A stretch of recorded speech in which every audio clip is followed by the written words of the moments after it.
All right, Jason, appreciate you coming on the show. Thanks for having me. Was going through all your highlights, and I completely forgot that you and Randy Moss were teammates. What was he like as a basketball player? He was pretty good, man. You know, everybody said like Chris Webber was like the first ones to catch all those passes, but Moss, man, you could throw it anywhere. There was some games, you know, I just try to throw it where I knew he wasn't going to catch it. Yeah. But he would get them all. Because you're two guys from what, West Virginia, small town, right? Right. Is it kind of cool to see that you guys both are legends in your own field? I think it's cool. I mean, because just for the simple fact, I know how much he worked at football, and the same for me at basketball. But I can honestly say, if he worked at anything else other than football, he could have made it too. Do you think he would have been a basketball player? For sure, man. Like I said, whatever he chose to play, he would have been successful for sure. Because he was on a basketball camp with like KG, and he could legit play, right? He's one of the top players in the country. For sure, man. There's not too many more athletic people that's ever walked this planet. And do you still stay in touch to this day? Of course. He's got a little fishing thing going, you know. I got him some fishing videos coming soon. Okay. So when you're playing with him, are you just trying to get him the ball? Because you were kind of always a willing passer. Well, I was a willing passer, but he'd also rebound too, and he could rebound the ball too and take it the length of the court. But I think he knew if he got me the ball and he just filled the lane, he's getting the ball back. Yeah. Your high school games were always packed too. They were. We were a pretty exciting team. Looking back, I don't think we were that good. And when you were in high school, at this point, did you know you were going to go to the NBA? I personally did. Yeah. I don't think anybody else knew, or nobody was trying to hear that, but that's all I knew, you know, that's what I was going to do. And you were doing ridiculous behind the back passes even during high school. Did coaches ever hesitate or kind of tell you to kind of chill out a little bit? All the time, man, all the time, but I wasn't trying to listen to none of that, you know. Because I mean, everything you've seen me do, I've practiced, you know, I've worked on, so I don't think coaches could really say much. I mean, I don't know who was the second string, but I don't know, it probably dropped off drastically. Yeah. You're in high school and maybe your coach is telling you to chill out. Like, how are you just confident enough to just be like, no, I'm going to keep doing what I'm doing because it's working and it's gotten me to be this successful? Like I said, man, I practiced all that stuff, man. I spent hours upon hours doing it, so I'm not wasting all those hours practicing and then not going to do it. Yeah. You know. I heard a story that you wouldn't even shoot when you used to practice. You used to go and do just behind the back passes for 2 to 3 hours trying to hit an X on a wall. Yeah. Is that true? It is true a little bit, you know. I mean, I shot a little bit, but I'd rather definitely pass the ball and try to find a partner that can shoot, and I'll be rebounding and passing to him. Perfect. Yeah. One of your most iconic moments is the crossover against Gary Payton.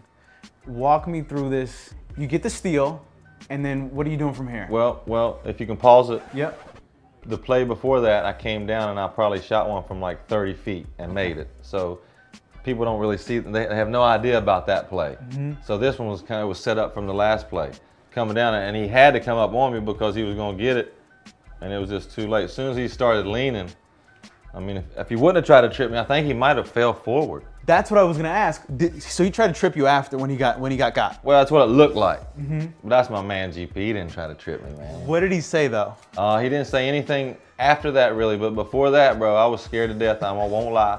He was talking a lot, you know. Some things that I probably shouldn't say. But C Webb and he were talking back and forth to one another. I wasn't saying anything because, like I said, I was scared. You know, it's the first time I've seen this guy, and he's talking this. But after that, he seemed to show respect. Like he was in awe. I think even after the game, he said in the post game, like, just respect to him. Well, I mean, yeah, I think everybody's gonna get God at one point, right? Was this one of your I made it moments? Because he was one of the best defenders in the league, and immediately your rookie year, you're like, oh, I just crossed Gary Payton. You know, at the time, I really wasn't even thinking of it like that. You know, I didn't. Like I said, I'm still shook, scared a little bit. You know, I don't want. Plus, a little bit of me wants to act like I've done it before. Yeah. But inside, I was probably jumping for joy. And then when you were teammates, did you talk about it at all? It came up a couple times, but you know, he's like you said, you know, he paid the respect and owned up to it. So if he was trying to be like a bully about it, like, oh no, it wasn't a good move, blah blah blah, I think it would have been a worse off time for him to have then. But he was cool. Okay, now the behind the back move against Philly. When did you know you were gonna do that? Probably my 11th grade year in high school. Just waiting on that stage. I mean, I've done that move in high. Yeah, I did that move in high school for sure. But really, that move, I don't think it was that good because it really didn't fake Theo Ratliff out like I wanted it to. Like I think he probably should have blocked it. If we did that play again, he'd block it 9 out of 10 times, I bet. What made you break it out? Was there anything that Theo was doing, his stance, that made you say, all right, I'm gonna break it out now? No, not really, because it was just like, I mean, I was just trying to bait him to drop the pass off, really. And I probably still should have dropped the pass off, but I said, hey, I'm already halfway, I might as well go ahead. Where did you get your confidence from? I think it just comes from hours in the gym practicing. Like I said, all these moves you see, man, I've tried them before, so. Once I walk in the gym, I feel like I can do anything. Yeah. Did it surprise you at all, the buzz you had your rookie year? Like, you were top 5 in jersey sales. It felt like everyone was talking about you. The buzz your rookie year, was it just something you expected, or did it kind of take you off guard? No, for sure it took me off guard. Never expected anything like that. But that's just comes with my team, bro. It wasn't, everybody's like, it was me, but it was like everybody else was passing that thing too, and catching and finishing and shooting threes, and everybody had a little bit of flair, just some people had a little bit more. Yeah. Peja has a ridiculous behind that back pass. It's really famous. Chris Webber was a really underrated passer. That entire team. pass. Yes. There's like a whole montage on YouTube of just like the Sacramento Kings' best passes. So that whole team was very flashy. I think people forget that. It was the good old days. You also passed it to yourself. You did a similar move and you did a lob against Golden State. Do you remember this? I do, because it's against my fellow West Virginian, Bimbo Coles, number 12. Okay. It's kind of the same thing. I'm just trying to set them up with the behind the back for just to see what they're going to do, whether I can pass or shoot. And then when somebody can jump, they got no chance on 2-on-1. Yeah. Your handle, that's just another thing you work. Did you do anything specifically? Because everyone works on their handles, but it felt like you just were on another level when it came to it. Yeah, I did all kind of crazy things, man. I worked with gloves and everything like that. But like I said, I could go in the gym and be in there like 6 or 7 hours, man, and never shoot, just dribble. Yeah. So, I mean, hard work pays off, I think. Because I think some people would say Jason Williams has the best handles ever, Jamal Crawford, Kyrie. Where do you kind of rank yourself? I'm not one to rank myself, but I think Kyrie's got the best handle ever, man. To me, really? To me, just because he can get to anywhere on the floor that he wants to get. He can get through cracks and crevices, and he's fast, and he can finish with either hand. Is he your favorite player to watch right now in the NBA? No, Russell. I'm a Russell Westbrook guy. Yeah. I'm a LeBron guy too. I think LeBron's the best player still, but Russell's my favorite for sure. I think he gets a bad rap. As long as he won and didn't score a point or didn't get a rebound or didn't get an assist, that's all he would care about. And I think a lot of people think that he's caring about the triple doubles and things like that, which he's not. He just wants to win, and it just so happens gets a triple double. Yeah. And you've had moments against Kobe, you've had moments against Gary Payton, now in Iverson. Was there anyone that surprised you? Like, you're like, oh wow, I can't believe I crossed this person or I faked them out. Even like you said, everyone has to get got eventually. Yeah. But was there anyone that stuck out like in particular? I had to be Gary Payton, yeah. But just because he's the best one-on-one point guard, defender / scorer that's ever played to me. Yeah. When you were on the Grizzlies, you also had a moment against Philly where you faked out AI a little bit. And so what is that? Was that just you faking a pass real quick? Yeah, I think it was just like a fake bounce pass to Gasol. Yeah. Just to get, because he's always gambling for steals. And you kind of just were able to kind of get him to I think bite so, on just to get him to jump so I could get my shot off. Were you ever a scorer? No, not really. I mean, I could score, I think, just enough to help my team, but I would never be the guy to have to get you your buckets. Okay. Never that guy. I don't know what to call this. Is this a jump shot on Mike Bibby? Is this a travel? No, it's not a travel. Okay, I ain't even seen it. No, it can't be a travel, can it? I don't know. I don't know the rules. You tell me. I mean, they didn't call it. What I do, I mean, I don't think it was a travel. I just jumped. Kept one more dribble, right? How do you even come up with this? I don't know. What? I don't know about that one there. I don't even see anybody over there that I was going to be able to pass it to, really. But you say you practice all the time. This entire interview, you told me you practice in the gym, all of these moves, and this is the one you just never practiced? Well, I mean, I probably did a couple of them. Did you ever break it out again? I don't think so. Nothing to like. I don't even know what Bibby was doing. Like, why would he back up? Yeah, I don't get that either. I really don't get that at all. Yeah, I don't know, but hey. And where did you get the name White Chocolate from, by the way? I think that came from somebody in Sacramento's PR department.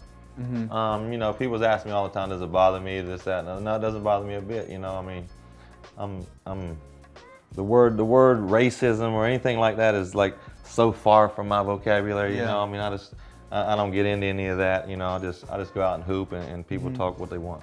You play with a lot of good players too, right? Like D Wade, Shaq. Was there anyone that you wished you played with? That I didn't get to play Yeah. with? Man, I played with some good ones. I mean, forever or just like Ever. You can go Oh ever. man, I'd love to play with Larry Bird. Yeah. Magic Johnson. A lot of these guys.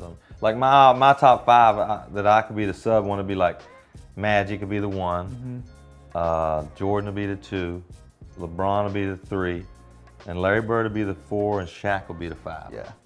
How did your relationship with Shaq start? Because he's always been a big fan of yours. I think it started like back before I got drafted. I used to live here in Orlando before my draft, and I worked out here.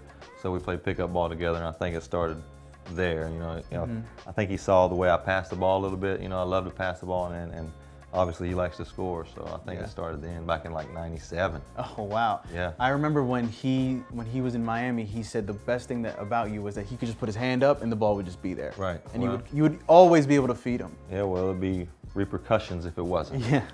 I think people also forget that it's been 20 years since some of these highlights. And you're one of the few players that's really just still stayed popular throughout all of these years. And it doesn't happen that often. Like, I have a page that most of the people on the page are younger than 25. So they've never seen Michael Jordan play. And believe it or not, when I post a Michael Jordan clip, it doesn't do as well as that Jason Williams Ultimate mixtape. Why do you think you've kind of stayed relevant more than kind of these other legends over the last 20 years? I'm not sure, man. You have to ask Yeah. those crazy people that. But I just think maybe just the passing, you know. Yeah. I think nowadays a lot of people can score. A lot of people are scoring. I'm not saying a lot of people can't pass or do this stuff. I mean, that's just passing the ball. But I think a lot of people are scoring nowadays, and they're not seeing any of this, you know, behind the back, any of that, getting their teammates excited type thing. I don't know. You have to ask them, though. The elbow pass. Everyone loves it. Is that the number one play that everyone asks you about? Probably like teach me the elbow. Can you teach me the Yeah. elbow pass? Like I can teach that bitch in 2 days or 2 minutes. Did you know going into that game that you were going to break it out? I didn't. You know, I've always wanted to. That was like a perfect game to do it in. I Yeah. guess like an all-star game. It really doesn't matter. But man, wish you would have finished it. Me too. What was the reason for breaking it out? Like, is the defender have to do something for you to be like, all right, now I'm going to do it? I don't think the defender has to. I think it's just got to be set up. There's got to be a guy on the left side of me because I can't do it the other way. Yeah. Never even try to do it the other way. So it has to be somebody behind me a little bit. And obviously somebody on the right to look at them like you're going that way first. Makes sense. I don't think people have also known that you've actually finished this play because you've done it a few times. So that we have some clips from China where you broke it out and this person didn't get fouled and they actually finished the play, which was nice. This is in China. This is the good old days over there. You're there a lot, right? The Chinese fans are great, bro. They love the NBA. People talk about vision, like court vision. Can you teach that? I don't think so. I think a lot of it comes with imagination too. I think a lot of these kids nowadays are coming up with trainers and things like that. That you know, they meet them in the gym for an hour or two and they tell them like, all right, now that you go do this, you go do that. Now I'm not knocking trainers or anything like that, but you know, when I was growing up, I didn't have that trainer, so I'm in the gym doing my own thing, thinking of different drills, different situations, and things like that. So I think imagination is slept on nowadays. Yeah. The play is so popular. Are you surprised that no other players really tried to break it out? Probably. You know, I think a lot of them don't have the balls to do it too. You Yeah. know, scared of messing up. I think I had that going for me a little bit. I call it going for me. A lot of people say got it going against me, but I wasn't scared to try anything because I think, you know, I was thinking, yeah, I can pull this off. The behind the back pass against the Grizzlies. Steal by Christie. Christie eludes the defender. Jason Williams behind the back bullet. Finger roll, lead in. Peja Stojakovic with a bucket. And I mean, Jason threw an absolute blinding.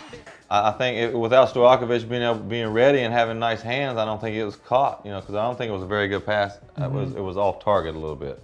NBA guys should catch it though. I ain't gonna lie. Do you ever wonder how you would be in this era? Sometimes, you know, I wish I could play a couple games, maybe like 15 minutes a night, but that's it. No, if you were in your prime. If you were in your prime. I think it'd be a lot of fun. I think I'd struggle a little bit just because I don't score enough. I don't look to score enough. But I felt like you were a capable scorer though. Well, and I was a capable chucker. yeah, But wouldn't have, because you were a pass first point guard, wouldn't you have been able to get 20, 25 assists? Because playing with everyone's a scorer now, everyone's a shooter. I feel like you would be able to set up everybody. I think so if I got the minutes, you know, Yeah. depending on all the minutes. But yeah, for sure. I mean, it'd be tougher than I think just because at some point I had to look to score. Yeah. Have to. Yeah. Was there anybody you emulated growing up? Not really, man. I like to watch all games on TV, you know, whether it be Pepperdine versus Cal Riverside or whatever. You know, Yeah. I would watch that game. Just you never know. Somebody might see a move that I like and try to throw that in my bag. But basketball is my love, bro. I love basketball and I watch it all the time. Everyone makes the Pistol Pete comparison. Is that fair? I can't answer that because I didn't really get to see him play like I wish I could have. But I mean, to see some of the highlights and things like that. Yeah, I mean, he was good. Don't get me wrong now. I mean, but I think our games were different. Yeah, 1,000%. I mean, they were different, but they were both had a little bit of shit with them, but different. Yeah. You know what I mean? When you play against John Stockton, are you nervous beforehand at all? The first time I was, just because you know he never really said a word to me ever. Not hi, not bye, not anything. You know. So it was kind of intimidating at first, but there was also a part of me wanting to kill him because he was really good. You know, people you looked up to in general ever say to you like, "Yo, you've got it." Like you're. He never did. Like I said, he never said a word to me. I mean, he was. I don't know if I did something to him or not. But I never really had a chance to do anything bad to him. But no, not really. No. I mean, people's told me no, they like my game and things like that, but nothing to like get me on my high horse, you know. There's an internet comment, and I want to see if you kind of agree with this. It says, Jay Will is arguably the only player ever that was able to combine the street ball game with the NBA game successfully. You think that's fair? No, I don't, because I don't say there's a street ball game and a NBA game. I think it's one game if it's played the right way. I mean, obviously street ball, there's rules to games. The street ball rules are different, I guess, right? Yeah, I mean, they double dribble and travel. And they don't really call fouls. Well, yeah, if I could double dribble and do all that, I could do a little bit more than I did. And I'm sure Allen Iverson and Kobe and whatever could have done a lot more. So that street ball stuff is basketball. So I'm just doing what I do. Yeah. Tracy McGrady said that he never wanted to guard you because he was like, I'm going to end up on a highlight reel. Did you ever notice that with players when they would have to guard you, they'd back up a little bit, or they're just a little intimidated because they don't want to end up on a highlight reel? I wouldn't say intimidated, and they would back up a little bit just to probably that's what the coach wanted them to do, wanted me to shoot the ball. But yeah, I'd back up too, you know, and everyone's backed up on everybody in the league, bro. So everybody's like, I wouldn't say scared to get crossed over or anything like that, because like I said earlier, everybody's going to get crossed over. Yeah. The tipped pass, so there's this play, you fake them out, then the ball gets tipped and you still complete a behind the back pass. Well, I think I was going behind the back from the get-go. Oh, okay. So it was just all in one motion. There's no way I could have got the ball up with my left to the rim. You made a point in one of your interviews. You said there's a difference between a good passer and a willing passer. And can you kind of break that down a little bit? Of course. I mean, a good passer is just like somebody that's always making the right pass or making the pass on time, on target. But a willing passer is like, you know, I got a wide open shot, but J.J. Redick's in the corner. That's his percentage is way higher than mine, so you got to be willing to make that extra pass for the team. What was the most underrated part of your game? I think I was misunderstood. All I wanted to do was win. Whether that was 3 behind the back passes or 0 behind the back passes or 5 points or 30 points. I just wanted to win. Yeah. You know. It seemed like you always play to have fun too. That was true. I think I try to tell people that today in every job, you know, your job, their job. Yeah. You got to have fun or what's the point? Exactly. Go find something that you like. Yeah. You know. If you weren't playing basketball, what would you have done? Man, I tell you, I had this talk not too long ago. I would honestly be like, I know my personality, bro. I'd love to be like a FedEx driver, UPS driver. No way. I swear, bro. Just like load me up, tell me come back at 5 o'clock, and I'll be back, bro. Just let me do my thing. Do you think you would have been good? Would you have done behind the back passes with the packages? I don't know. I'd have got in trouble with all these doorbell cameras and things. I mean, videos go viral all the time of FedEx workers playing basketball, and we post them, and it gets 3 million views. So that maybe that would have been you. Bro, I'd have loved it. I'd give these kids buckets. So you also had a pass against Steve Nash. Like, how did you have such a good grasp of the ball? Do you have like just big hands? I do have big hands, but like I said, man, I worked so hard on my handles growing up. Like, Like I'll always be able to get a, till that day I die, I'll be able to go between my legs, right to left, a hezzy, and get a jump shot off on anybody, I think. What was the best way to guard you? Like in hindsight, what should have teams done to guard you and kind of stop this in a way? Man, I'd have just tried to force me right. I'd have crowded me and put some pressure on me and put some hands on me and try to force me one way. Yeah. Was there anybody that guarded you best that sticks out?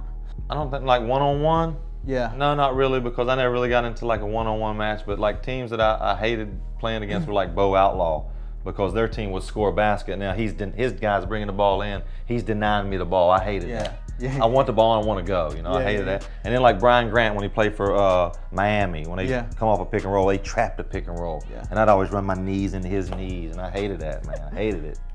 How did you get that creativity?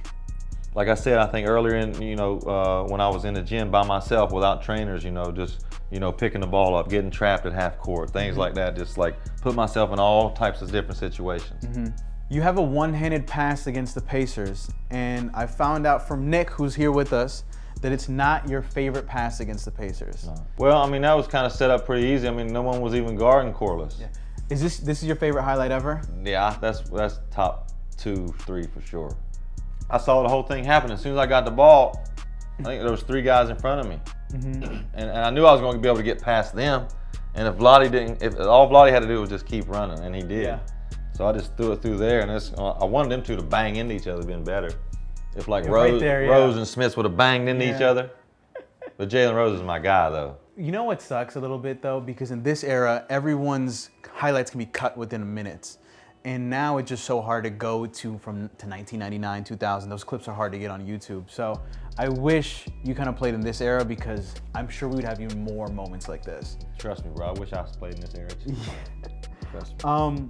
The Lakers, was that a team you just always kind of wanted to play against? Like, because you have a lot of moments against them. Well, the Lakers were the Lakers, back then. Kobe Yeah. and Shaq. I mean, how could you not be ready to go with them? But I don't know how. When I played for Sacramento, I don't know if we could have beat them. Yeah. Honestly, down deep. When they made the trade to get Bibby, I think they had a chance to beat them. So you think that was a good trade? I do, for the Kings to get what they wanted to get done, championship-wise. I do. And I'm not just saying it's just because of me. Yeah. I'm just saying it's because the whole dynamic of the team changed. There is a lot of people that say they should have never done that trade, actually. Well, I'm sure there's going to be a lot of people that say they should have and probably shouldn't have. But honestly, to me, for them to get a championship, we wasn't going to get a championship playing that way, I don't think. Really? And when they changed, I think they got a way better chance to win. Like, what is Kobe doing for you to kind of fake him out that way? Well, I think he kind of helped me out a little bit. But if Nick Anderson would have stopped, I'd have been stuck. Because I wasn't thinking, that was like last minute, like desperation. Yeah. That's the only thing I could do. Or just travel. How much of it was planned? Like, you're going down the court, you're like, I'm going to jump up and fake this guy out and pass it? Well, I think what I wanted to do, I wanted to go to Corliss Williamson from the back. But I look back, you see when I look back, I knew he slowed down, so he didn't want the ball anymore, I don't think. And then I was kind of stuck, like Nick had to keep going. Who did you enjoy playing against the most? Man, I like playing against Jason Kidd a lot, just because I watched him a lot growing up. And he was that number 5 Dallas Maverick jerseys was the only jersey I ever owned growing up. You also had another behind the back pass from the 3-point line. I think it was against the Suns. Bounce pass. Yep. This is a good one too. Everybody was coming this way because I'm looking this way.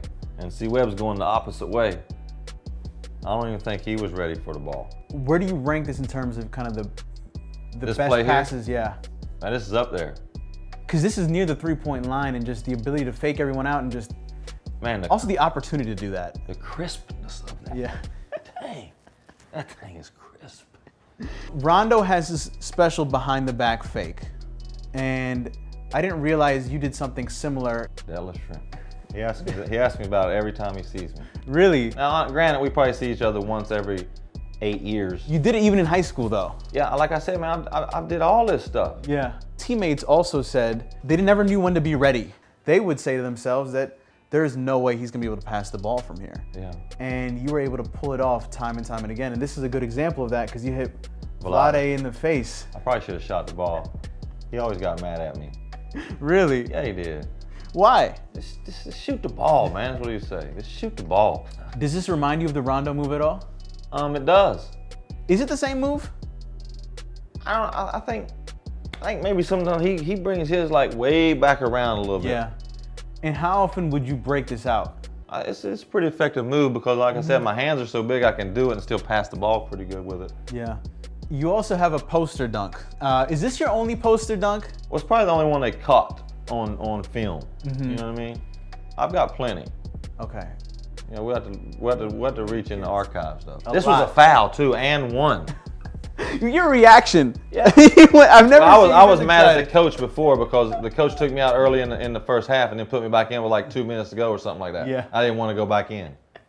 Oh, so you were And that happened to mad. be the first play, yeah. So this is Mario Ellie, my bad, dog. What did you enjoy more, dunking on somebody or breaking their ankles? Definitely breaking ankles because the dunks. That was probably maybe, you know, there was a couple more, like I said earlier.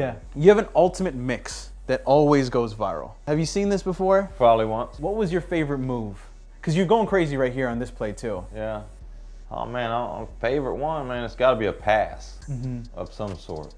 Shaq always said he wanted to play with you and he got to play with you. Was there any other guys that would walk up to you before a game or after a game and say like, yo, we got to get you because you would set me up? My man Vince Carter, for sure. Yes. We tried to play together forever. We finally got to play together a little bit in Orlando, but Not during their primes. nah, That would have been. that would have been fun. You were also an underrated shooter too. In the 06 year, did you shoot like 40% from three? I don't know, I never really got into numbers, man. I think I never really was a serious shooter, you know, I didn't take it serious. So this, you have the nice no-look pass, and then what is it? Just staying ready so you can get the steal? Well, I knew fortunately, see, Webb was by Larry Hughes, he couldn't throw the note, and that was, I think it was Mookie Blaylock. You remember Mookie Blaylock? I do not know who See, that man, is. that's crazy, man. So I grew up in Miami. That 06 Heat team was kind of my childhood and kind of the reason why I fell in love with basketball. What was it like to throw lobs to D Wade? Because he was young here. It was great. I mean, like I said about Moss earlier, you just throw it anywhere near the rim and they're going to get it. Yeah. The trade from Memphis to Miami, though, Shaq, he went to Pat Riley and said, hey, I want Jason Williams on the team.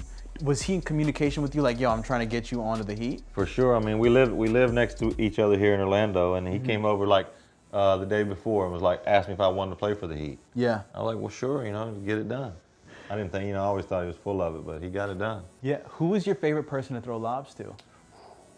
Man, that's a tough question. I mean, I played with Stromile Swift. You don't remember Stromile Swift in Memphis. No. Man, he could jump to the moon. Pau Gasol, catch some lobs too. And then favorite memories when you think about this 06 Heat team? Because there's a lot of characters. You had Antoine Walker, Gary Payton, Shaq, Alonzo Mourning, D Wade, James Posey. Any memories that stick out? I mean, the great winning in Dallas, man. Yeah. That arena was great. You know, Mark Cuban tried to tell Pat Riley we're not allowed to bring any champagne in there. Well, Really? Well, yeah, we brought double. We had a good time that night. Also, when you're on a team with Shaq and D Wade, are you just looking to feed them the entire time? Like, what's the mentality? I think you got to pick and choose because you can't just get caught up in just trying to feed Shaq and D Wade the whole time because you know other guys will just get stagnant or whatever. But if 2 or 3 trips go down the floor and Shaq hasn't touched the ball, he'll let you know that it's his turn. Yeah. By the way, was Pat Riley as tough as he seems? No, I don't think so. I mean, as long as you did what he wanted you to do, I mean, how tough could it be, you know? Yeah, but he loved his fines. He did love his fines, but he was cool about the fines, you know. He would try to give the fines back at the end of the year, whether Oh, it was really? like half quarters or you know, everybody should make 3 in a row 3-pointers. Like Shaq make 3, you get his fines back. Wait, Shaq made threes in practice? No, I'm just saying, like at the end of the year when the fine money was being given back out. I don't think that's known about Pat at all. Well, don't tell nobody. It's too late now. Was this your best season? Statistically? Yeah. I'm not sure. I mean, I'm going to say it's my best season no matter what just because we won. Yeah. Like I said, that's all that matters to me. And you ask all 15 guys on that roster, that's the same mentality. What was the biggest difference between Jay Will in Miami versus Jason Williams in Sacramento and Memphis? I just think the way we played, our team, my teammates were different. You know, we weren't running up and down the floor like you said. We had to stop and play half-court sets to get Shaq and D Wade the ball. Whereas in Sacramento, heck, the best shot may be a rebound, 1 pass 3. Yeah. That might be the best shot. Where here in Miami, D-Wade and Shaq need to touch the ball. Yeah. What did you learn? Because people talk about the game slowing down. So, like, what did you learn from your rookie year to this point? Definitely, like I said, early on in my career, I really wasn't thinking championship. Like when I got here to Miami, that's all it was about. Like I don't think we weren't gonna be able to get by the Lakers with that team early on. And then the 06 championship, my childhood. This is it for me. This was like peak for us, and obviously peak for you. Yes, sir.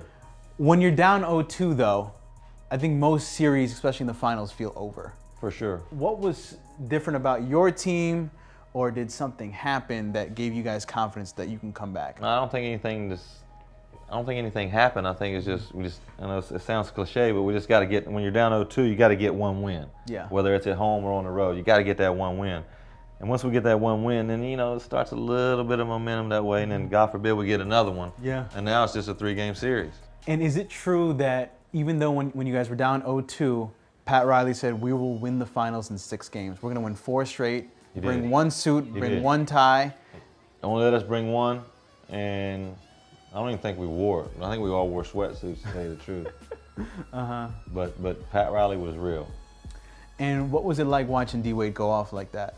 D-Wade's top 3 teammates I've ever had Yeah. my whole life, not just in the NBA, my whole life. D-Wade couldn't happen to a better person or a better guy. You guys did a jersey swap this year, which was cool too. That was like a nostalgic moment for us. Like I said, I think D-Wade, man, he top 3 2-guard ever, maybe, to me, Yeah, I would agree too. and a better person. Because that's why that team was a little bit more special, kind of like that 08 Celtics team too. Like all those veterans kind of come together at the end, try to like just win one. Yeah, I think it And was you were good. able to pull it off. Yes, and Pat Riley leading the way. Yeah. Who else better to do it than him? And then winning, is it exactly what you thought it would be like? Winning. I mean, it's hard to explain. People ask like what it was like. No, it's you can't. I mean, you can explain it a little bit, but you got to be there to Yeah. feel it. You get something poured on your head or something like that. If somebody was dry, we were walking around in the locker room at the end of the game there. I was walking around, parents, girlfriends, wives. If you were dry, you were getting something for sure. Did it feel good for you though, because you were able to kind of silence critics? Maybe people said you were too flashy, or maybe the way he plays isn't right. For sure. I mean, it felt good a little bit, but at the same time, man, I'm not worried about what them people were saying back. It's just it takes too much energy to be bitter at somebody. So to hell with them. Last couple of clips. You have this bounce pass from half court that you also did in Asia. 不是只有单方面，是大家一起努力把这事情能够促成。Anthony Tebow 看哨音响，我再看一次这个球怎么传的。Is there any moment where you would have tried that in an NBA game? Yeah, for sure. But yeah, I'd try it. Yeah. But it had to be a certain guy. I mean, like Vince Carter maybe. Vince Carter, Stromile Swift, he could fly. Everyone in Orlando talks about Jason Williams plays at YMCA or JCC or whatever pickup court you're at, and they say he just drops 50 on everybody and then leaves. Well, Is this true? I'm going to say no, it's not true. My team will probably get a win, though, that's for sure. I'm not going to drop 50. Okay. I probably could drop 50. I wouldn't be able to play golf for the next week, though. Yeah. Be too sore. How often do you lose? Not often. But I got a good team, though. It's not. Everybody thinks it's me. It's not me. I heard Nick's very good. I'm like the 3rd or 4th guy on the team. You know what I mean? So I feel like you're being humble. I'm not. I'm really. I mean, when it comes to like scoring and getting buckets, I'm not that guy. Yeah. Do you talk trash? Sometimes. Sometimes. You're still able to do everything you kind of did 20 years ago, and that's got to be cool to see that. Like you, just like you said earlier, like I'm still gonna always be able to go between my legs, do a no-look pass. Man, I'm going to be honest with you, man. I don't know if it has to do with me or these kids today just don't know how to play, bro. I'm telling you. These kids really don't have any idea how to play the game the right way. They're just trying to go get buckets, and they can do that. Yeah. They can go get buckets. They can go dunk. They can do all that. But, man, to play the right way, it's different. It's not just about getting buckets. Has the defense gotten worse overall? Like not even just a pickup, like in the NBA? I don't know if the defense has gotten worse or it's just people just forgetting about it, you know, Yeah. or more worried about offense. If I get 30 in high school, I'm going to college. Or if I get 25 in college, I'm going to the league. Yeah. That's what people think. And I think that's bad for the game Yeah. because it's the total opposite. I want to say thank you so much. No, thanks for having me, This bro. was so much fun. I mean, it was kind of going through memory lane, but also kind of going through my childhood because this Appreciate was it. so much fun. Thank you for the 06 championship. I will always remember that. My boy Naki was here too. He's going to remember that too. Yes, sir. But this was a lot of fun. You have all the highlights in the world, so it just felt right to do it. My man, I appreciate it. Thank you so Thanks much, for bro. having me, bro.